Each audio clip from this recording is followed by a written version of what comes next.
When I was drowning with tasks and feeling too busy to feel peaceful, I looked for answers on the internet. I bought all kinds of planners. I bought habit trackers.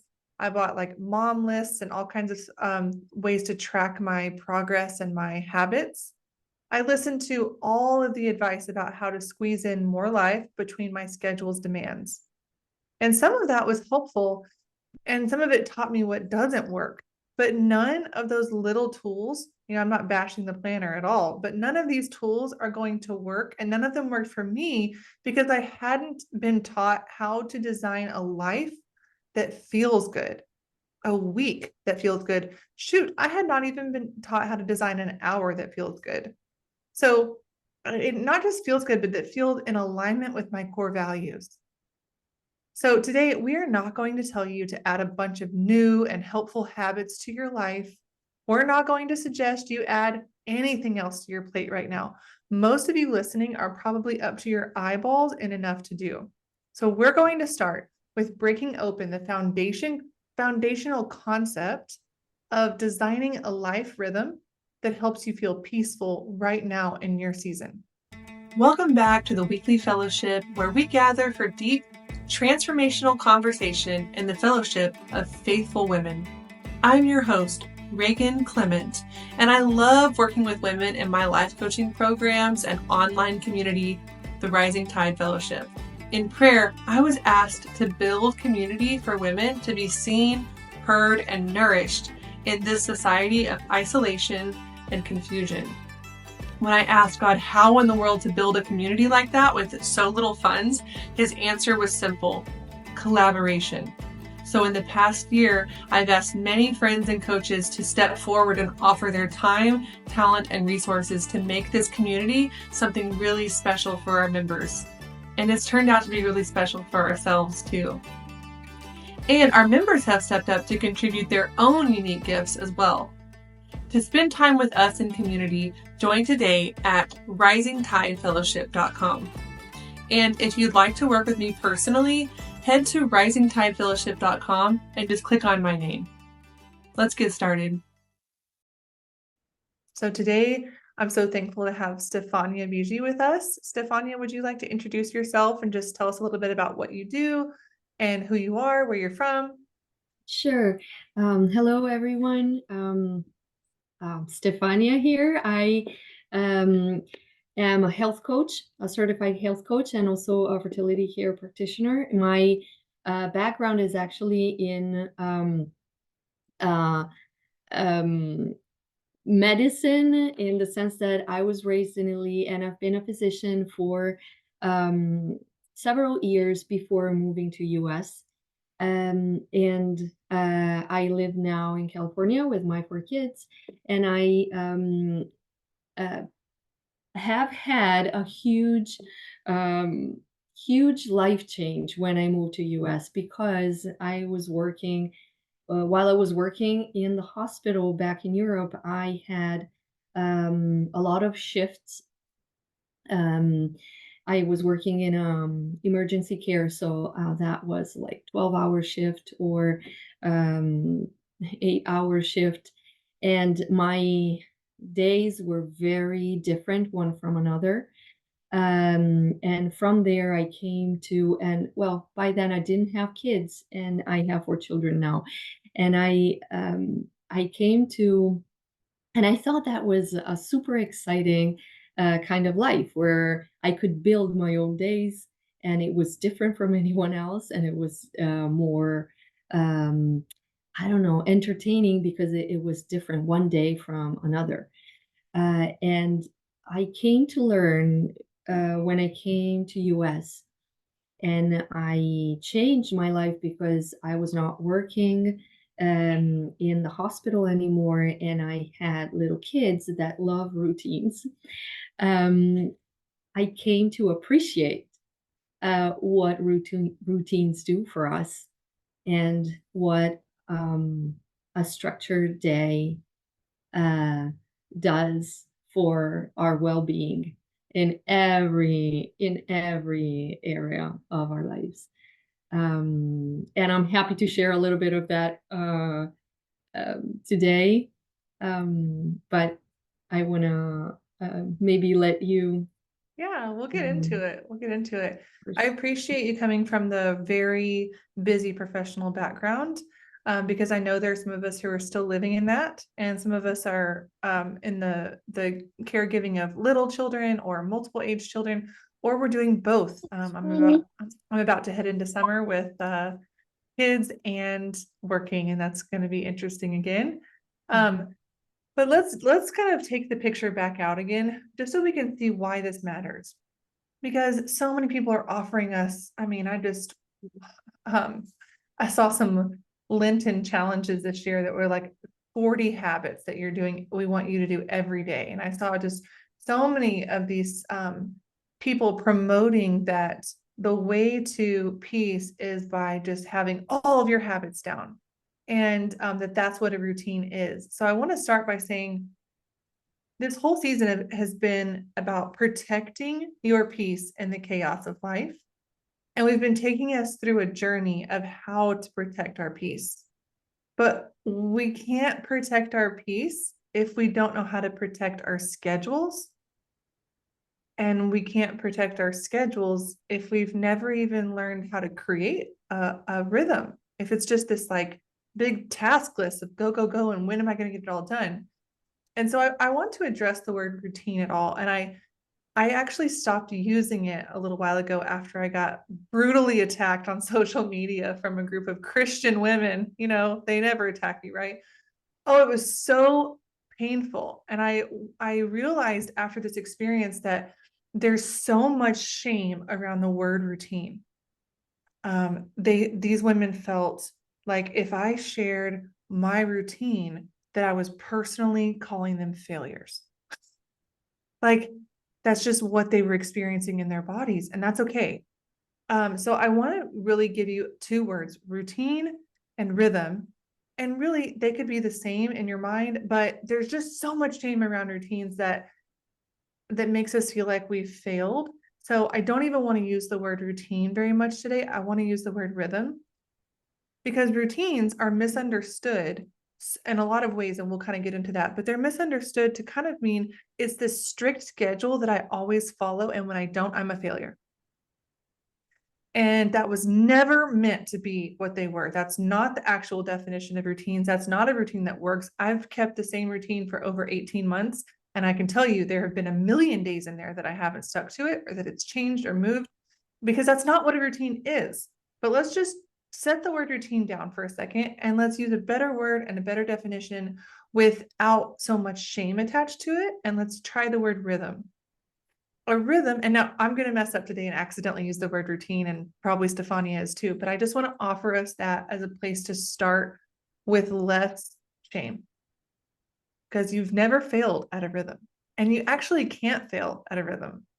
So a rhythm is a general flow to your day. Think water, think a river, and it helps you feel safe and confident that at the end of the day, everything will have gotten done because it's flowing, whether you're trying really hard or whether you're taking a nap, whether everything went right this morning or whether your kids threw up on the way to school.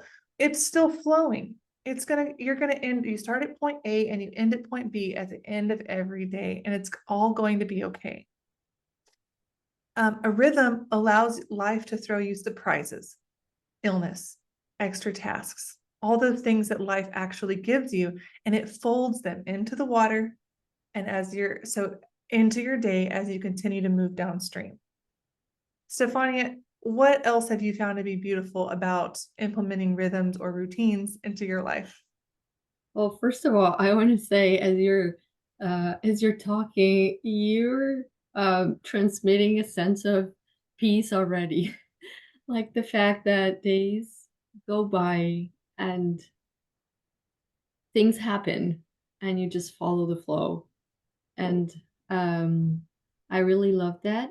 And I really love the fact that um, that you're stressing the fact that it's not that thing that I have to do at that particular time of the day that means something. It's more, in my personal experience, I see having some pillars, I would say, throughout the day.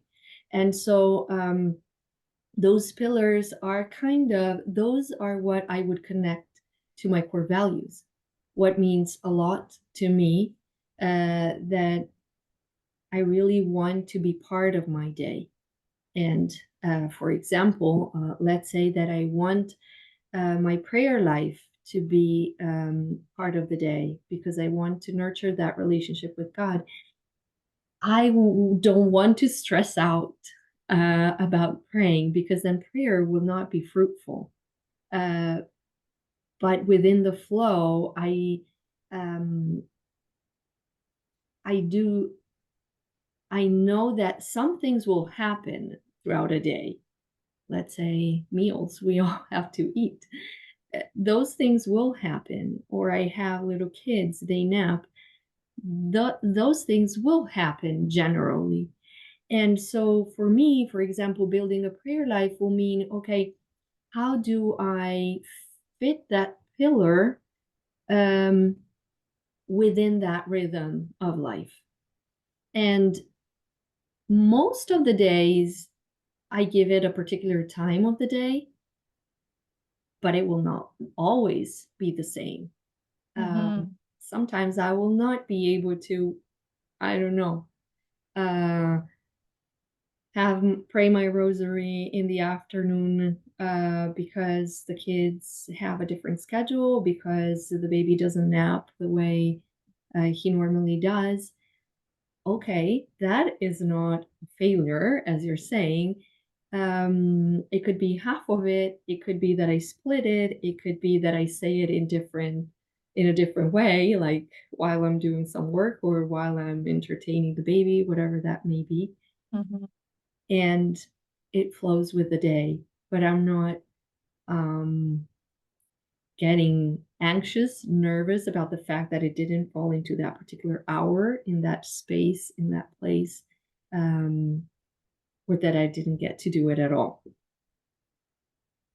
Yeah, you're making me think of two things. And I love that so much. Like, first off, I wanted to give an example of what we mean when we talk about this core values. So something that's really important for me and my family in the morning is we want to feel grounded and connected. That's what's important to us in the morning. We want to feel grounded and connected. We don't want to start our day with fear, with feeling scattered, with feeling stressed. And honestly, I don't like to start my day with resistance. You know, that feeling when you don't want to get up, or that feeling from your children when they're just like refusing to put one foot in front of the other. They're just resisting, like it's almost like a donkey and they're putting their feet in the ground. I do not like that feeling. And so I really try to think, okay, what's my pillar? What's my checkpoint in the morning in this rhythm that will help us to feel like we can just keep flowing? And for me, it's that groundedness and connectedness, but it changes every season. It changes, like if there's a baby, if there's not a baby, if the kids are in school or if they're not in school, if my husband's working early mornings or if he's not, like whatever in your life is, you're going to have to shift that. And that doesn't mean that we threw away our routine and failed. That means that we discerned and we were wise and we pivoted.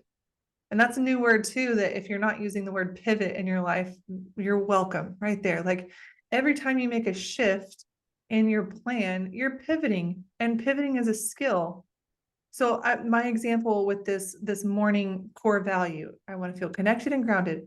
So in the wintertime, we were gathering in the living room with blankets and our couch and our dog and our warm drinks. And we had warm coffees and warm hot chocolates and all these warm drinks around, depending on the day. And it was like this cozy place where we all came together for prayer and just for snuggles and connectedness. And then from there, we would move into our morning routine, breakfast, and then our day. But in like mid-April, I just didn't want to I was feeling resistance in my own body. My husband didn't want to get up. He kept hitting the alarm, hitting the alarm, hitting the alarm. And then when I would actually get my tail out of bed and go invite the kids to come to the living room, they were resisting too. And we all kind of realized we want to feel connected and grounded, but this isn't doing it anymore. And so we switched to outside, and I had this old rug in the garage, and we just cleaned it off really well, threw it out in the front yard. And now we can just go sit outside, and it does the same. Everybody's like, our bodies shifted and we're like, oh, I'm drawn to that. I want to go get on that rug. I want to grab a drink, but not a hot drink now. And I still want to go and have that prayer time and that snuggle time. And I still want to feel connected and grounded, but we're going to do it this way in this kind of a flow now. And so I just wanted to kind of describe what that pillar that you're describing, that we're always going to have breakfast. We're always going to get up. We're always going to pray. Like that's our pillar. That's not going to change, but we can match it to our core values by doing it in a way that really brings you what you want to feel. And that can change, and you have permission to change it and to move it and to get feedback from your kids or from your husband or from yourself. I mean, this is an important piece of the journey. Any feedback there, Stefania? Any other thoughts? I would say I love what you're saying, and I'm thinking these things don't only change in seasons, they may change like in a week, like from day to day, because things don't always go the same way. So it might be that one morning we're super tired and we don't wake up in time, or that we don't feel like we want to wake up, but we still want, as you say, for example, our prayer time or our time to feel connected. Well, it could be for a shorter time. It could be around the breakfast table. Then within the rhythm, there is a flexibility that I think is very healthy to welcome, because that allows for that feeling and that value to really be lived deeply, even if in a different way. And I think everyone perceives that the pillar is still there. Yes. I just to give a specific example, sometimes we do want to sleep in, or sometimes we were feeling like we want to be connected the night before, and so we stayed up too late, or we had a sporting event that kept us out late or something. And so if we choose to sleep in, if we're still kind of grounded in that, well, I know how we want to feel, so we'll just make breakfast and throw it all in the car and we ride together to school. So we have this little 20-minute family time in the car, and it's the same thing. It's not like, oh my gosh, we failed because we didn't do our normal thing. Like that's just so made up. It's so made up, and it's just a pressure that we don't have to put on ourselves. I've coached so many women through routines, now rhythms, and there's a feeling, it's really funny, but there's a feeling that everybody gets, and I call it the referee. Everybody feels like someone is going to just like jump out of behind the couch with a referee uniform on and a whistle and be like, foul, you just totally left your routine, you changed it, you're a failure, you slept in. And it's like, that person doesn't exist.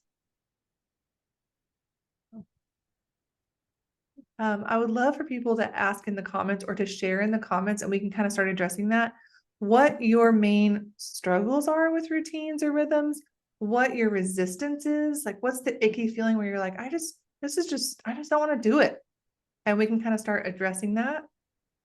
Audie asked, I'd love to know where the root cause of that comes from. Like, why in the world does change mean failure? I can't answer that one. That's so good. Maybe we can talk about that in the second half. I know some common myths, because again, I've been coaching on this for a long time, and so I've heard a lot of the reasons that we rail against order. And one of the interesting reasons from creatives, which I find so fascinating, is a lot of creative people rail against order because there's this underlying belief that says, I'm a free spirit. I am spontaneous. And I did that, actually. I was doing that for many years. And so I understand this live very well. And what I realized was that when I really started creating a rhythm for my day, I had more room for spontaneity in things like creating a podcast where before I was being spontaneous with things like, crap, what are we going to have for dinner? Have we been to the grocery store? Like, when am I going to squeeze my workout in? I was being so spontaneous with my tasks, my like monotonous tasks. I just refused to put them in a rhythm, like where I could just catch them along the way down the river throughout that day. That then I had no capacity to be truly spontaneous and creative with my passion work. And I don't know if anybody else feels that way too. In the chat, we have, for me, there are tasks really connected to success or failure, writing and academic work. So perfectionism, overwhelm. Yeah. Yeah. Go ahead, Stefan. Yeah, no, I'm just thinking I can relate to that, Holly, because I don't know if I understand what you're saying, but I often struggle with this like idea that I have in my mind of what I want to accomplish in a day, and I tend to be perfectionist in that sense. Like I really want to do so many things, and when things don't go the way I had anticipated or in a very idealistic way predicted, then I had that sense of failure. Um,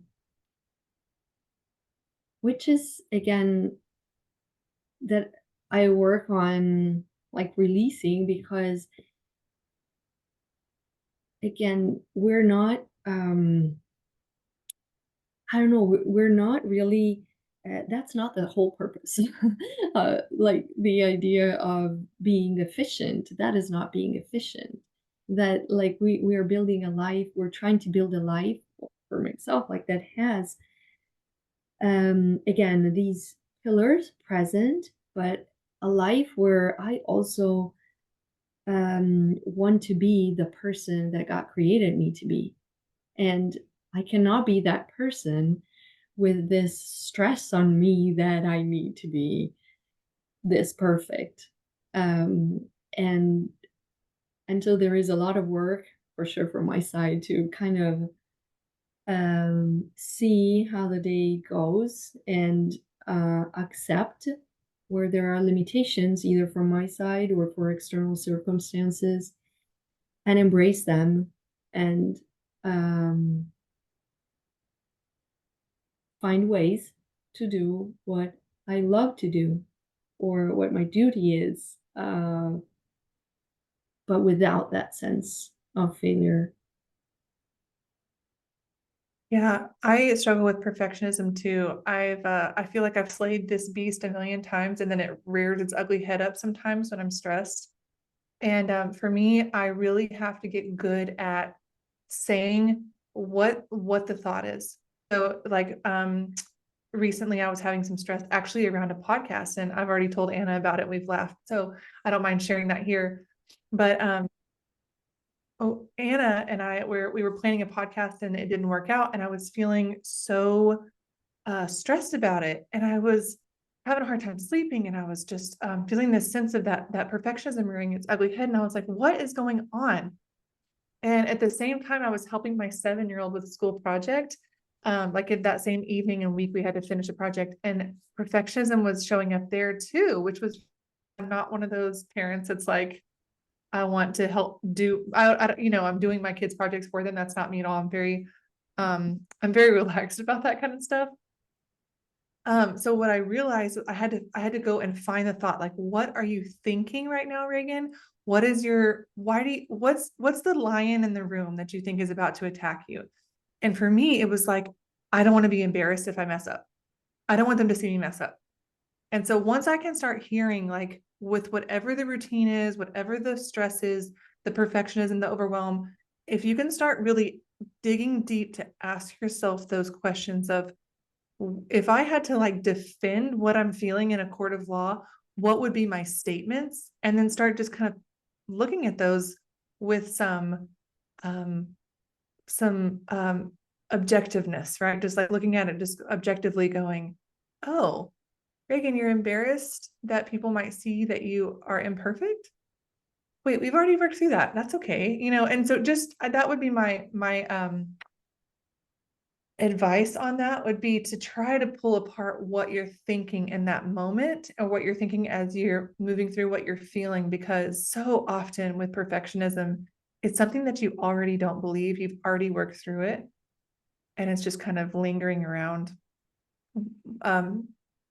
almost like teasing you a little bit. Mhm. Another question was asked, which I think this one's really good because I think a lot of people struggle with this one.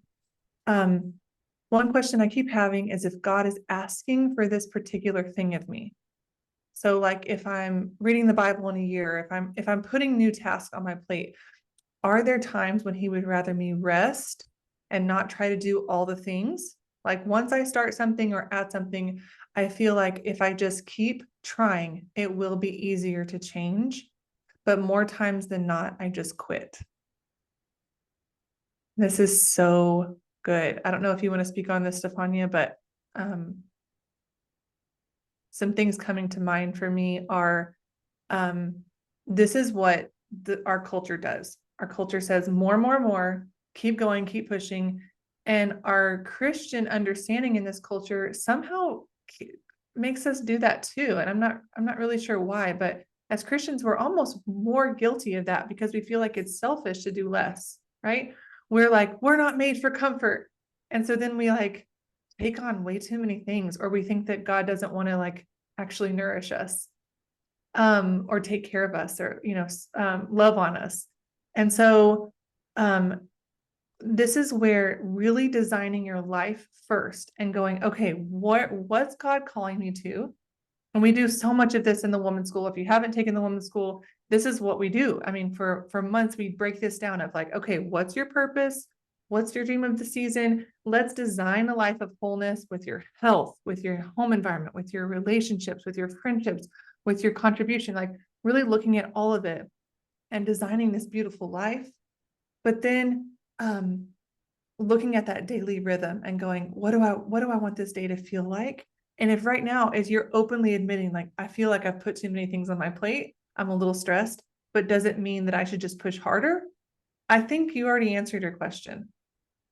I think sometimes we add things and add things and add things because we didn't have a purpose at the beginning. And so we choose all these random strategies. I do this all the time. I mean, I do this daily because this is what life coaching does, is that we're always showing, wait a minute, go back to your purpose and let's choose a strategy that's going to take you closer to God's call on your life today, instead of just grasping at straws. Does that make sense? Stefania, do I need to clarify any of that there, or would you add anything? It makes a lot of sense to me.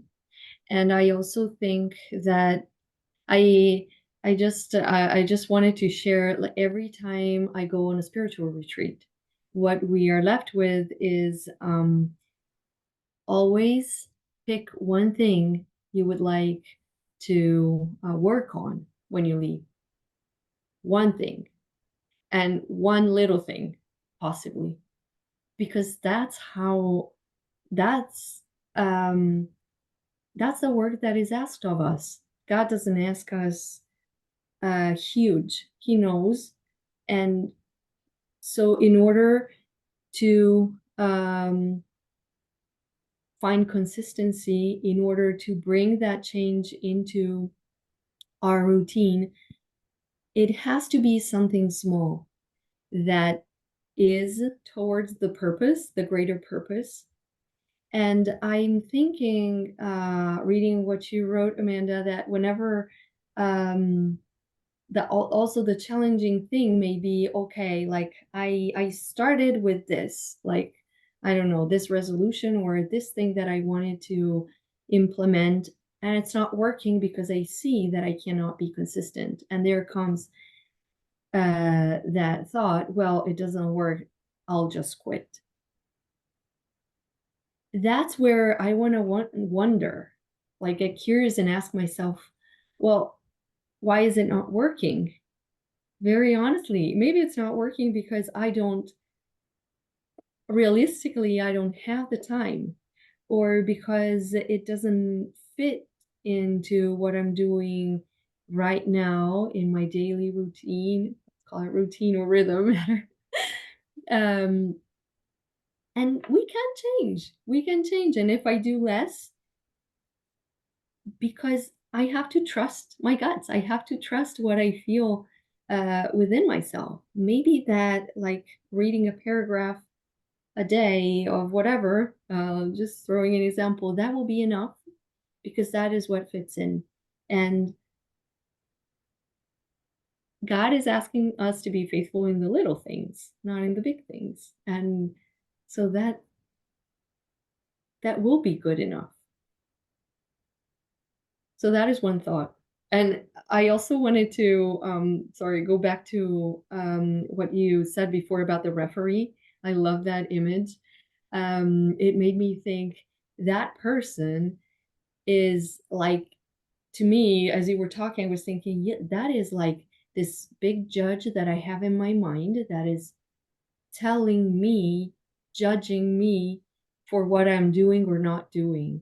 That person does not exist. It's someone in my mind. And the problem is that it's a huge temptation because it's taking me away to the present moment where I can actually do or be present to whoever is around me or just to myself and to God.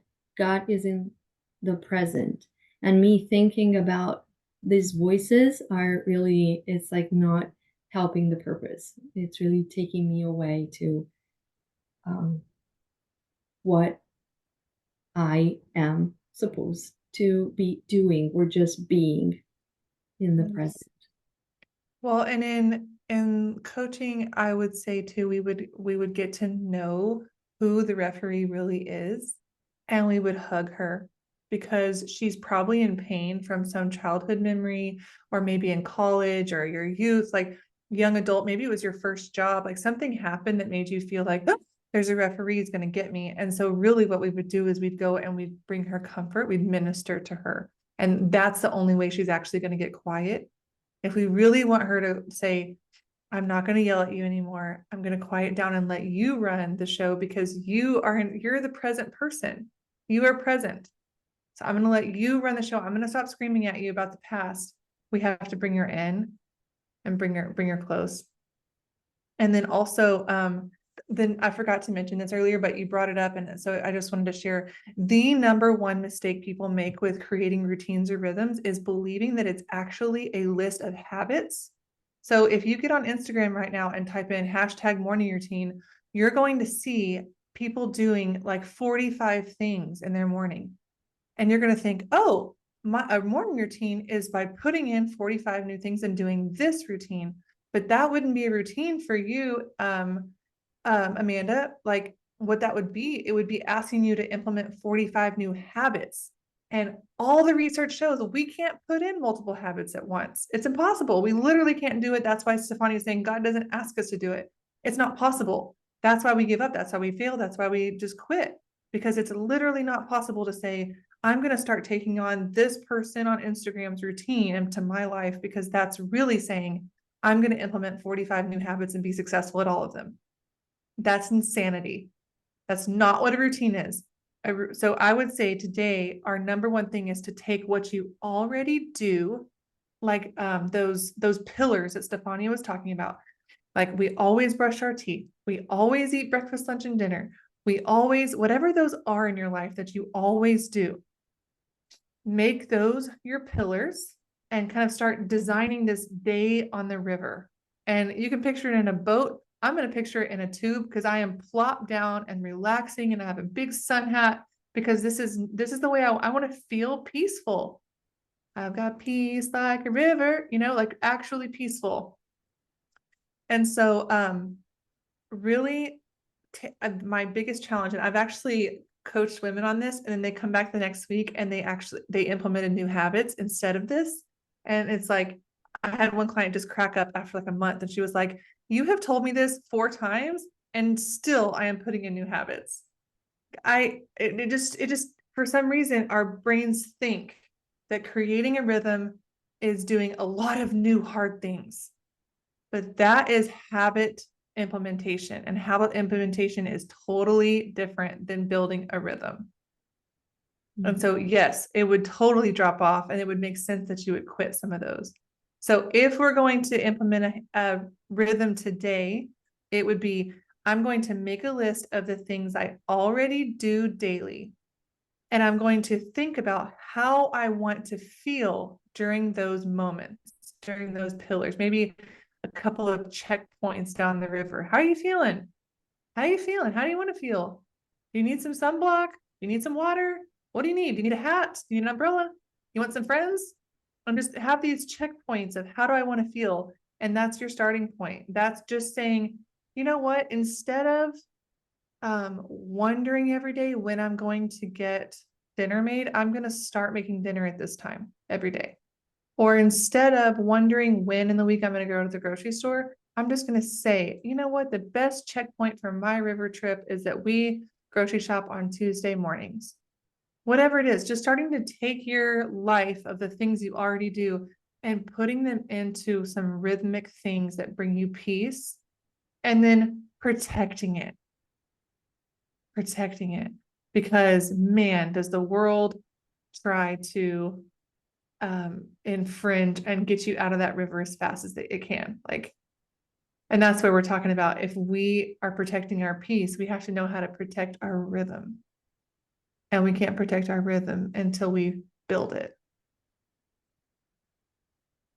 And that's the whole purpose, I'm thinking, of the routines or the rhythm. It's to take away the stress. It's not to create stress. When you feel stressed, then something is not right. Yes.